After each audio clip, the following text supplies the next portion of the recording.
ana shan fama da kuma aiki tukuru kafin a kammala haska fim ɗaya tak.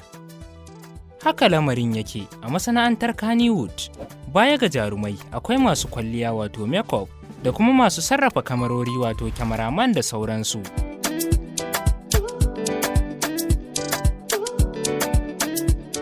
Nan dai wani ɓangare ne da ake ɗauka daga cikin shirin Jamilun Jidda wanda tuni ya fara zuwa muku kuma ya yi shura a zukatan masu kallo daga kamfanin mai Shadda Global Resources. Mawaƙin da ya ƙayatar da wannan shiri shine Hamisu Breaker.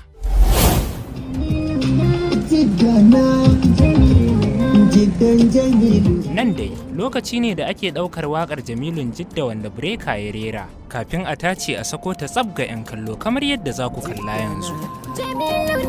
Jidda Jiddan Jamilun Jidda.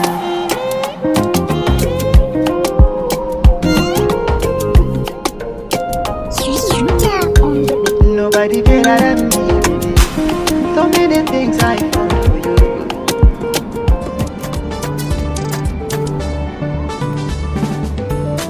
Mu kasance da wani tauraro a cikin shirin Taurarin Kannywood.